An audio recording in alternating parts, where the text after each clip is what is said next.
Credit card అవసరమా మనిషికి? ఉండడం మంచిదంటారా? అది కన్వీనియన్స్, మీకు క్రెడిట్ హిస్టరీకి క్రియేట్ అవుతుంది, రేపటి రోజున ₹2 తీసుకోవాలంటే ఉంటుందంటారు. క్రెడిట్ కార్డ్ అవసరం అంటే అగైన్ వాళ్ళు ఎలా వాడతారని. కత్తి అవసరం అంటే ఎన్ని విధాలుగానే వాడుకోవచ్చు కత్తిని. కరెక్టే అవును, ఒక క్రెడిట్ కార్డు తీసుకొని దాన్ని బేస్ చేసుకొని 5 క్రెడిట్ కార్డు తీసుకొని కార్డ్స్ గేమ్ అన్నట్టుగా ఆడేవాళ్ళు చాలా మంది ఉన్నారు. That's where they last there lifes. మొత్తం ఫ్యూచర్ స్పాయిల్ అయిపోయింది. ఈ కార్డులో తీసి దానికి మినిమం బ్యాలెన్స్, ఇదంతా ట్రాప్. మీరు ఒక credit card with best limit పెట్టుకొని దాన్ని ప్రాపర్గా ఎవ్రీ మంత్ అన్ని దాని మీద కొనుక్కొని విత్ ఇన్ లిమిట్లో కడితే ఇట్స్ అబ్సల్యూట్లీ మీకు ఒక ట్రాక్ ఉంటుంది. ఇంక మీరు ఎక్సెల్ వేసుకోవాల్సిన అవసరం లేదు. దాని స్టేట్మెంట్ డౌన్ చేస్తే వచ్చేస్తుంది. దానికి తోడు వాళ్ళు ఏవేవో బెనిఫిట్స్ ఇస్తారు. ఎయిర్పోర్ట్ లాంజ్ యాక్స్ ఇస్తారు మీకు, అవి డిస్కౌంట్లు, ఐఫోన్కి అవి అలా వాడుకోవచ్చు. కానీ దాన్ని ఎందుకు ఎలా వాడుతున్నారు అనేది చాలా ఇంపార్టెంట్. కాబట్టి ఏదైనా మన సంకల్పంలో ఒక బ్యాలెన్స్ ఉండాలి.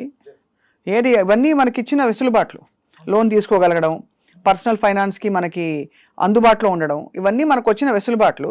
బట్ వాటిని చాలా తెలివిగా విచక్షణతో వాడుకోవాలి. క్రెడిట్ కార్డు వాళ్ళు మనకి ఇచ్చేదే, మనం ఫెయిల్ అయితే they will make money.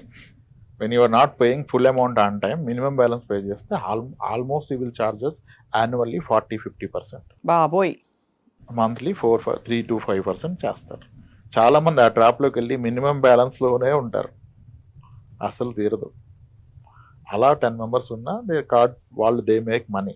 On time వాడుకొని ఆన్ టైం కట్టే వాళ్ళతో వాళ్ళకి ఏమీ రాదు. అంతే కదా. మేబీ కొన్ని టైప్స్ ఏమైనా రావచ్చు బ్యాక్ ఎండ్లో, కానీ సో దాన్ని వాడటం చాలా important. Thank you so much. నమస్కారం. థ్యాంక్స్.